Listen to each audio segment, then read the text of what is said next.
कहकर कन्हैयालाल फावड़ा लेकर खेतों में जाता है। फिर वो मिट्टी काटना शुरू करता है। वो पूरा दिन धूप में काम करके शाम के वक्त घर लौटता है और यही सिलसिला रोज चलता रहता है। लक्ष्मी और सरस्वती दोनों बहनें अपने पिता को बुलाने के लिए नदी की ओर चल पड़ी। फिर वो नदी के किनारे पहुंचकर अपने पिता को बुलाने लगी। पिताजी, पिताजी, आप अभी तक मछली पकड़ रहे हैं? आप घर लौट चलिए पिताजी। खाना पीना करके थोड़ा आराम भी तो करना है। हाँ पिताजी, घर वापस चलिए, अब दोपहर होने वाला है। मैं अभी नाव लेकर किनारे पर आ रहा हूँ। आज इतनी देर तक जाल डालकर बस 2 ही मछलियाँ मिली और कुछ मछलियाँ मिलता तो अच्छा होता, लेकिन बेटियों ने मुझे बुलाने आया है। इसके बाद भोलेनाथ नाव लेकर किनारे पर आता है। फिर मछलियाँ रखने की हंडी नाव में रखकर ऊपर आके बेटियों के साथ घर की ओर चल पड़ा। पिताजी, आप कई बार मछलियों की हंडी नाव में ही छोड़कर घर क्यों आ जाते हैं? फिर थोड़ी देर बाद वापस जाकर हंडी लाते हैं। अगर कोई हंडियों से मछली चुरा ले तो? अरे नहीं नहीं, हंडियों से कोई मछली नहीं चुराएगा। जिस दिन मुझे ज्यादा मछली नहीं मिलती उस दिन नाव में हंडी रखकर ही मैं घर जाता हूँ। लेकिन पिताजी, जब हंडी लेकर घर लौटते हो तब तो मछलियों से भरा रहता है। हाँ। उधर तब नदी के ऊपर सिर उठाती है एक रहस्यमयी स्वर्ण जल परी। फिर वो जल परी नदी किनारे नाव के करीब आती है। माँ कहते हैं पहले हमारे गांव में ये नदी नहीं थी, दादाजी ने ये खोदा था। सच में पिताजी? दादाजी ये नदी अकेले खोदा था? मुझे तो यकीन नहीं होता। हाँ बेटा, ये बिल्कुल सच है। उस समय भयंकर सूखा पड़ा था। खेतों में फसल नहीं, गांव के लोग भूखे मर रहे थे। वो दोनों पिताजी के साथ बातें करते हुए घर लौट आते हैं। तभी उनके माँ अन्नपूर्णा घर के आंगन में इंतजार कर रही थी।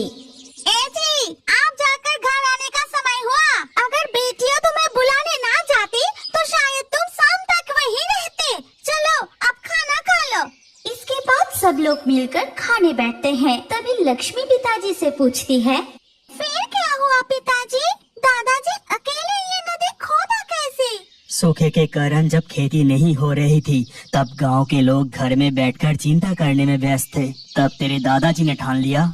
कितने महीने निकल गए, ऐसा ही चलता रहा तो साल बीत जाएगा। बारिश कब होगी भगवान ही जाने। जब बारिश होगी तब मैं खेती करना ही भूल जाऊं तो? नहीं, घर बैठे रहने से कुछ नहीं होने वाला। इसके बाद कन्हैयालाल फावड़ा लेकर घर से निकलने ही वाला था। तभी उनकी पत्नी, अरे इस सूखे में फावड़ा लेकर कहाँ जा रहे हो? हमारे गांव से 7 गांव दूर यमुना नदी बहती है। सोच रहा हूँ उस नदी से एक छोटी नदी खोद के अपने गांव तक ले आऊं, तो कभी भी हमारे गांव में पानी की कमी नहीं होगी। तुम अकेले फावड़े से नदी की खुदाई करोगे? ये कैसे संभव? वैसे भी अब खेती नहीं हो रही और करने लायक दूसरे काम भी नहीं है। अगर हर दिन थोड़ा थोड़ा खोदता रहूंगा तो एक दिन नदी बन ही जाएगी। ये कहकर कन्हैयालाल फावड़ा लेकर खेतों में जाता है। फिर वो मिट्टी काटना शुरू करता है। वो पूरा दिन धूप में काम करके शाम के वक्त घर लौटता है और यही सिलसिला रोज चलता रहता है। फिर क्या हुआ पिताजी? दादाजी ने सचमुच ये नदी एक फावड़ा से खोद डाला? हाँ, सच में एक दिन तेरे दादाजी पूरा नदी खोद डाला था। लेकिन क्या? तुम फावड़े से नदी की खुदाई कर रहे हो? ये देख पूरे गांव हंस रहे हैं। सभी तुम्हारा मजाक उड़ा रहा है। उन लोगों पर मुझे बहुत गुस्सा आता है, लेकिन मुझे यकीन है तुम जरूर सफल होगे। आज जो हंस रहे हैं एक दिन वो भी इस नदी के पानी इस्तेमाल करेगा। हंसने दो उन्हें। ये कहकर कन्हैयालाल रोज की तरह फावड़ा लेकर नदी काटने निकल जाता है। रास्ते में तब, अरे कन्हैया, तुम पागल हो गए हो क्या कि फावड़े से नदी खोद रहे हो? ये सब हरकतें बंद करो। जब बारिश होगा तब सब पहले जैसा हो जाएगा। अगर हमारे गांव से भी एक नदी बहेगा तो हमें कभी